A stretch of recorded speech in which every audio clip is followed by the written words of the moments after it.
Hello everyone, welcome and welcome back to my YouTube channel. I am Gopindra and I scored 695 out of 720 in NEET 2026 and 635 out of 720 in NEET 2026 and securing All India rank 2855. तो आज की video में बात करने वाले हैं कि मैंने अपनी फिजिक्स को कैसे इंप्रूव करा था एंड फिजिक्स को सीखने का स्टेप बाय स्टेप प्रोसेस मैं आपको एक्सप्लेन करने वाला हूँ एंड मैंने एनसीईआरटी में क्या पढ़ा था, क्या क्या मैंने कवर करा था, मैंने एक्सरसाइज या फिर एग्जाम्पल्स उसके देखे थे या नहीं देखे थे, इन सब चीज़ों पर हम बात करने वाले हैं।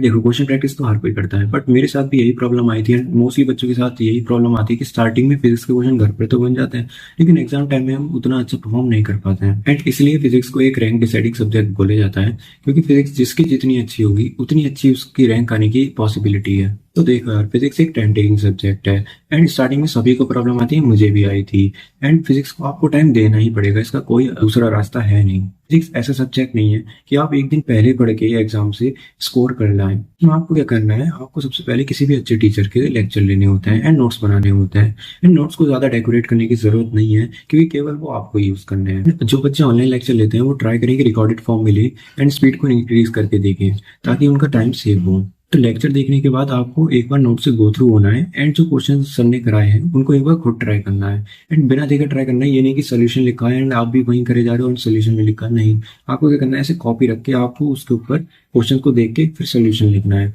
एंड कोई भी फॉर्मूला को छोड़ना मत एंड कोई भी कॉन्सेप्ट को छोड़ना मत। कौन सा कॉन्सेप्ट से क्वेश्चन आ जाए हमें नहीं पता है। काफी बच्चे क्या करते हैं, फॉर्मूला याद करने के लिए फॉर्मूला शीट बना लेते हैं, मैंने भी बनाई थी एंड कुछ उसमें थ्योरी पॉइंट भी ऐड कर लिए थे जो कि मुझे एंड के टाइम में रिवाइज करने में काफी हेल्पफुल थे। एंड कुछ बच्चों के पास अपने लास्ट ईयर के नोट्स होते हैं तो वो उन्हें भी यूज कर सकते हैं एंड कोई भी नया पॉइंट मिले तो उसी में ऐड ऑन कर सकते हैं। देन आपको क्या करना है, अपने मॉड्यूल्स उठाने हैं एंड जो टॉपिक या चैप्टर आपने पढ़ा है उसकी थ्योरी आपको एक बार मॉड्यूल से पढ़नी है एंड देखना है कोई पॉइंट रह तो नहीं गया है। कोई नया पॉइंट मिले तो उसको नोट्स में ऐड कर सकते हैं या फिर वहीं पे हाईलाइट करके रख सकते हैं। जो भी क्वेश्चन से एग्जांपल्स दिए हुए होंगे थ्योरी के साथ आपको उनको भी सॉल्व करते जाना है, इससे आपका कॉन्सेप्ट बिल्ड होते हैं। तो एक बार आप अगर थ्योरी से गो थ्रू हो गए एंड सॉल्व एग्जांपल आपने देख लिए या फिर टॉपिक वाइज जो दिए हुए हैं बिगनर बॉक्स या फिर जो भी आपके मॉड्यूल में है, अगर आपने उनसे गो थ्रू कर लिया उसके बाद चालू होती है आपकी main question practice. And question practice आपको ऐसे नहीं करनी है कि क्वेश्चन उठाया और लगाने लग गए, नहीं, ये गलत तरीका है। आपका यही क्वेश्चन प्रैक्टिस डिसाइड करेगी टाइम मैनेजमेंट कैसे रहने वाला है, आपकी स्पीड एंड एक्यूरेसी चेक यहीं पे होने वाली है एंड आपको पूरा एग्जाम का प्रेशर यहीं पे फील करना है। क्वेश्चन प्रैक्टिस करते टाइम आपको क्या करना है, कोई भी 60 70 80 क्वेश्चन का सेट बना लेना है एंड उसको उतना ही टाइम देना है जितने क्वेश्चन हो, यानी एक क्वेश्चन को 1 मिनट से ज्यादा नहीं देना है एंड आपको ट्राई करना है कि आप सारे क्वेश्चन को पढ़ लें, उन्हें अंडरस्टैंड कर लें क्या डाटा गिवन है एंड किस टॉपिक से क्वेश्चन आया है। सारे क्वेश्चन नहीं बनने वाले, मैं भी जानता हूँ और मेरे से भी नहीं बने थे, ये सही में सच्चाई है क्योंकि सबकी स्पीड एकदम से नहीं बनती है। बट एक ये छोटा सा स्टेप है जो आपको बहुत ही ज्यादा हेल्पफुल रहने वाला है आपकी इस जर्नी में। एंड अगर आपने ये मिस कर दिया तो आप यही चीजों में परेशान रह जाओगे।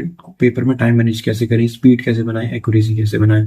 आपकी स्पीड एंड एक्यूरेसी एग्जाम में जाके चेक होती है ना कि बनती है। आपको क्वेश्चन प्रैक्टिस करते टाइम में आपकी अपनी स्पीड एंड एक्यूरेसी पे ध्यान देना है।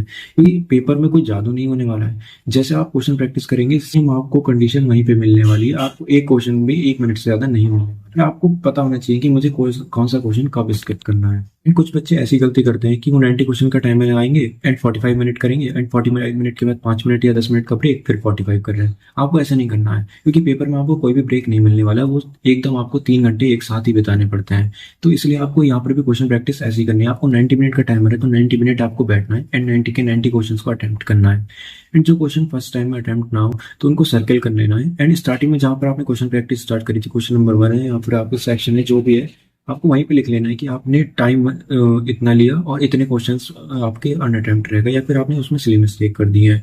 तो ऐसे क्या होगा, जब आप नेक्स्ट टाइम क्वेश्चन लगाने आएंगे तब आपको एक आइडिया मिलेगा कि हाँ मेरी ग्रोथ हुई है, इतना टाइम मैंने लिया एंड अगली बार आपको क्या करना है, टाइमर कम मिनट का लगाना है। जैसे आपने 90 मिनट का लगाया तो आपको 70 या 80 मिनट में आपको 90 क्वेश्चन अटेम्प्ट करने हैं जब आप नेक्स्ट टाइम करेंगे। नेक्स्ट टाइम का मतलब ये नहीं है कि आपने आज करा एंड कल कर लिया या फिर आपने परसों लगा दिया, नहीं, आपको जब करना है जब आपका वो टॉपिक वीक हो या फिर आप ऐसा कर सकते हैं पूरे सिलेबस से एक बार गो थ्रू हो जाए, देन आप दोबारा से क्वेश्चन प्रैक्टिस स्टार्ट करें। इससे क्या हो रहा है, आपको यहाँ पर टाइम मैनेजमेंट करना आ रहा है, आपकी स्पीड बननी है, आपकी एक्यूरेसी चेक हो रही है एंड आप क्या क्या सिलेबस से करने वाले हो एग्जाम में वो पहले ही आपको पता चल जाएगा। तो उनको आपको इग्नोर नहीं करना है, उन पर आपको वर्क करना है। एंड आपको एग्जाम प्रेशर भी फील होगा, एंड एग्जाम प्रेशर में कैसे काम करना है वो डिसीजन मेकिंग भी आपकी बनेगी। एंड आपको स्टार्टिंग में बहुत बोरिंग लग सकता है, या फिर आपको बहुत ज़्यादा कॉन्फिडेंस लो हो सकता है, क्योंकि आप क्या पता बहुत कम क्वेश्चन करेक्ट कर पाओ। लेकिन आपको ऐसे घबराना नहीं है। मेरे से ऐसा होता था कि जैसे मैंने 90 मिनट का टाइम लगाया तो मैं केवल 45 ही सॉल्व कर पाया, लेकिन मेरे अंदर ये आदत थी कि मैं 90 के 90 ट्राई करता था पढ़ने की। ये ट्राई नहीं करता था कि 90 के 90 में सॉल्व कर लूँ, क्योंकि ऐसा पॉसिबल शायद नहीं है, क्योंकि हर 90 क्वेश्चन के अंदर लेंथी क्वेश्चन भी होगा, शॉर्ट क्वेश्चन भी होगा एंड मीडियम क्वेश्चन भी होगा। तो आपको उस हिसाब से डिसीजन मेकिंग आनी चाहिए। बट आपको घबरा के ये टाइमर वाली हैबिट छोड़नी नहीं है। एंड पर चैप्टर आपको मिनिमम 150, 200 या 250 क्वेश्चंस लगाने हैं। आप इससे ज़्यादा भी लगा सकते हैं अपना कॉन्सेप्ट स्ट्रॉन्ग करने के लिए और बेटर बनाने के लिए, बट आपके पास टाइम होना चाहिए। ऐसा ना हो कि आप केवल एक ही टॉपिक के क्वेश्चन लगाए जा रहे हैं एंड 12th वाला पार्ट या फिर आप एंड के जो चैप्टर्स हैं वो रह जाए। एंड काफी बच्चे इसी डाउट में अभी तक कि यार हम कोई हाई लेवल की बुक लगाएं या फिर नॉर्मल मॉड्यूल्स वगैरह से चल जाएगा। देखो ये सब जो चीजें मैंने बताई आपको ये बेसिक है। ये सब अगर आपके पास नहीं होंगी, टाइम मैनेजमेंट या स्पीड या एक्यूरेसी आपके पास नहीं होगी, तो आप सारे क्वेश्चन अटेम्प्ट कर ही नहीं पाएंगे। देखो हमें जेई मेंस या फिर एडवांस का पेपर नहीं देना है, हमें नीट क्रैक करना है। नीट में टाइम बाउंडेशन है एंड आपको ज्यादा से ज्यादा क्वेश्चन अटेम्प्ट करने पड़ते हैं। लेकिन जहाँ जेई एडवांस को देखोगे आप, तो वहाँ आपको बहुत कम क्वेश्चन अटेम्प्ट करने पड़ते हैं। नीट का पैटर्न आप देखोगे तो पहले जो सिंपल फॉर्मुला बेस्ड क्वेश्चन आ रहे थे एक दो स्टेप में सॉल्व होने वाले, वही क्वेश्चंस को अब लेंथी बनाया जा रहा है एंड कैलकुलेटिव बनाया जा रहा है। आपकी स्पीड एंड एक्यूरेसी चेक करी जा रही है कि आप कैसे टाइम को मैनेज कर पाते हो एंड अपनी स्पीड एंड एक्यूरेसी से अपना मैक्सिमाइज स्कोर कर पाते हो। काफी बच्चे पूछ रहे थे कि नीट की पीवाईक्यू कब तक लगानी चाहिए, 2010 तक या 2012 तक। लेकिन मेरी ये एडवाइस है कि आप सारे लगा दो, जो भी 2000 के बाद या फिर जो भी अवेलेबल है, जो भी अपने सिलेबस है वो सारे देखो, क्योंकि कौन सा कॉन्सेप्ट या फिर क्वेश्चन रिपीट हो जाए कोई भरोसा नहीं है। And question as it is repeat होने के चांसेस कम रहते हैं, बट कॉन्सेप्ट सेम रहता है। तो आप कॉन्सेप्ट पकड़ने पे ज़्यादा ध्यान दें। एंड कुछ बच्चे रिपीटर बच्चे जो होते हैं वो डायरेक्टली याद कर लेते हैं, एंड वो ये गलती कर रहे हैं कि वो जेई के पीवाईक्यूज लगाने बैठ रहे हैं सीधा। आपको जेई से पहले नीट के पीवाईक्यूज करने हैं, एंड आपके पास टाइम बचता है तो ही जेई के लगाएं, क्योंकि मैंने तो जेई के पीवाईक्यूज ज़्यादा लगाए नहीं थे, थोड़े बहुत लगाए थे, लेकिन फिर मुझे समझ आ गया था। उससे बेटर मुझे ये लगा कि मैं अपने जो सेम सेट ऑफ क्वेश्चन है उसको मल्टीपल टाइम्स रिपीट करूँ, तो मेरी स्पीड एंड एक्यूरेसी भी बढ़ी थी। मैंने कोई भी एक्स्ट्रा बुक नहीं लगाई थी जैसे एस सी वर्मा या डी सी पांडे, एंड मैंने केवल अपने मॉड्यूल्स को ही मल्टीपल टाइम्स अटेम्प्ट करा था। अब ये आप पे डिपेंड करता है कि आप इन सब बातों को कितना सीरियसली लेते हैं।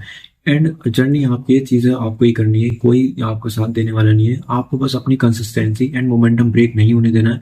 आपको पूरे साल लगे रहना है। बस इस बीच में आपकी शायद तबीयत भी खराब हो, लेकिन आप अपनी हेल्थ को प्रायोरिटी देना, क्योंकि मैंने ऐसे करा था कई बार। मेरे को फीवर था, फिर भी मैं अपनी डेडिकेशन से पढ़ रहा था, लेकिन मेरे को वो फीवर इतना ज़्यादा हो गया था, फिर मेरे को 2-3 दिन वेस्ट हुए थे। उससे बेटर है कि आप एक दिन रेस्ट लेके बाकी दिन आगे की प्रोडक्टिव बना लें। अब बात करते हैं मैंने एनसीईआरटी में क्या क्या करा था। तो देखो एनसीईआरटी में सब कुछ पढ़ना मुझे इतना इंपॉर्टेंट लगा नहीं फिजिक्स की खास तौर से। तो मैंने क्या करा था, केवल एक unit dimension and modern physics and EM waves and magnetism and matter, and जो सेमीकंडक्टर वाला पार्ट है वो मैंने एनसीईआरटी में पूरा पढ़ा था। एंड बाकी के मैंने केवल points of wonder and summary देख ली थी। एंड बात रही एग्जाम्पल या फिर बैक एक्सरसाइज की, तो मैंने पूरे सॉल्व नहीं करे थे। मैंने केवल उनमें से जो इंपॉर्टेंट क्वेश्चंस मुझे लगे उनको मैंने एक बार देख लिया था, क्योंकि कई बार डायरेक्ट एग्जाम्पल या फिर बैक एक्सरसाइज से भी क्वेश्चंस आ जाते हैं। देखो फिजिक्स की एनसीईआरटी के लिए स्टार्टिंग में परेशान होना बेकार है, क्योंकि वो सबको स्टार्टिंग में डिफिकल्टी लगती है, लेकिन जैसे जैसे आपके कॉन्सेप्ट क्लियर होते चले जाएंगे तो आपको धीरे धीरे समझ में आने लगेगी। एंड मैंने भी लास्ट के मंथ्स में ही ज्यादा फोकस करा था एनसीईआरटी पे, तो इतनी घबराने वाली बात नहीं है। आपको अपना सिलेबस कब तक कंप्लीट कर लेना चाहिए वो मैंने लास्ट वीडियो में बता ही दिया था, आप चाहें तो चेकआउट कर सकते हैं। एंड मैंने अब क्या शेड्यूल फॉलो करा था, जो मैंने सिलेबस दिसंबर तक कंप्लीट हो गया था, वो भी मैंने उस वीडियो में बताया है। अगर आपको पर्सनलाइज गाइडेंस चाहिए तो उसके लिए मेरे मेंटरशिप प्रोग्राम चल रहा है, आप चाहें तो ज्वाइन कर सकते हैं। मैंने लिंक डिस्क्रिप्शन में प्रोवाइड कर दिया है। I hope this video will help in your NEET preparation, and for more videos like this, do subscribe my YouTube channel. Thank you.